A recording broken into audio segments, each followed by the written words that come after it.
Let's transport you back to the early 2000s in a bustling country where mobile phones were just exploding onto the scene, like shiny new toys promising connection in a world still tied to landlines. Our protagonist, let's call him Raj, is fresh out of high school in 2004, eyes wide with ambition. He's from a modest family, the kind where every rupee counts, and his parents scraped together enough to gift him a second-hand Nokia. It's clunky, basic with that iconic snake game and a battery that lasts forever. But to Raj, it's a symbol of independence. He cradles it in his palm, the cool plastic against his skin, vowing inwardly, "One day, I'll earn my own and buy a brand new one." No hand-me-downs. College kicks off, and Raj's life becomes a grind. 2-hour commutes on crowded buses, the air thick with diesel fumes and chatter, his backpack heavy with textbooks. But he's a star student, acing exams and snagging district-level awards that make his chest swell with pride. The ceremonies happen during his first year, spotlights beaming down as he steps on stage, handshake firm, applause echoing. One award from a national bank comes with a cash prize, enough to fulfill his promise. Heart racing with excitement, he heads to the store, fingers trembling as he picks out a sleek Sony Ericsson K300i. Shiny, modern, with a color screen that feels like the future.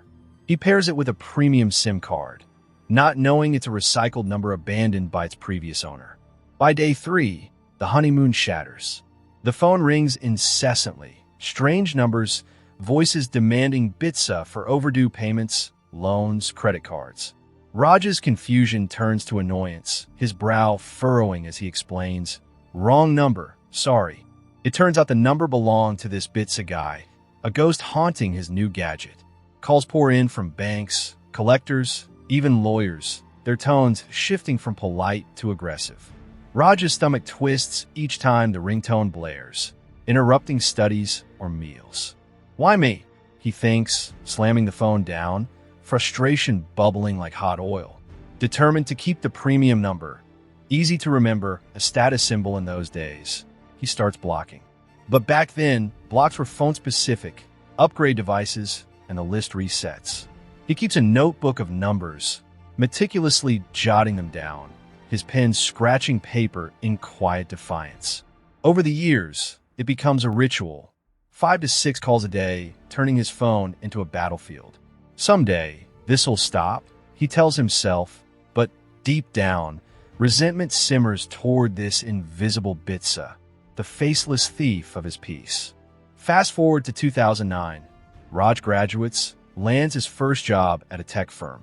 A cubicle jungle of flickering screens, clacking keyboards, and the hum of air conditioning that never quite cools the stress. He's eager, suit pressed, ready to climb.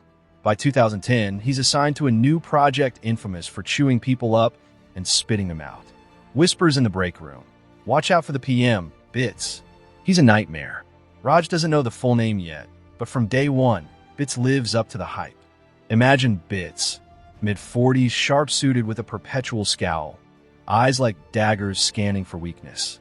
He strides through the office like a king, barking orders, his voice a whip crack that makes shoulders hunch. Raj's first meeting, Bits slams a folder down. This deadline's moved up again. No excuses. The team exchanges glances, pulses quickening. Bits thrives on chaos. Emails flood inboxes at midnight, demands shifting like sand. Work weekends? That's the job. He'd sneer, leaning over desks, breath hot and invasive. Micromanaging every comma in a report. Yet when praise comes, he soaks it up. "Great work, team. Under my guidance." Failures? Public shamings in meetings, his face reddening, finger jabbing. "You call this effort? Pathetic."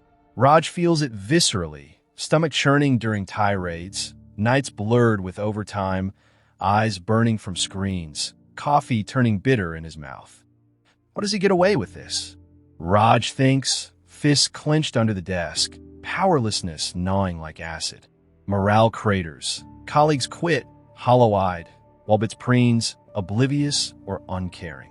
Shame hits Raj harder. Learning Bits is from his hometown, same school. A twisted reflection of what success shouldn't be. The merger in 2012 brings changes. New parent company, Outlook emails, or charts. Raj clicks through hierarchies, and there it is, Bits's full name, Bitsa. His breath catches, office spinning slightly. Same common name, but the area code matches his phone's origin. Coincidence? Doubt creeps in, heart thumping. He calls an old mentor, voice low. Remember Bitsa from school? Confirmation trickles in, details aligning like puzzle pieces. It's him. The debt dodger haunting his phone is the tyrant ruling his days. Rage explodes internally. Chest tight, face flushing, pacing his apartment. This fraud's been evading collectors for a decade, while he bullies us. No more. Betrayal stings double. Disrespect from a boss, underestimation from a ghost. He thinks he's untouchable. Raj seethes, moral fire igniting. Justice demands action. Revenge brews simply, brilliantly. Raj unblocks all 150-plus numbers, phone buzzing like a hive. 15 to 18 calls daily now. Strategy shifts. No more wrong number. Polite, helpful. Oh, the owner's changed his number. Here's his current one. And if issues, try his managers. Short, tense thoughts. Click. Send. Repeat. Fear flickers. What if traced? But determination steals. He earned this. Fallout erupts. Collectors, starve for a decade. Pounce. Bits' debts? Massive. $200K in loans, cards, fraud on family names.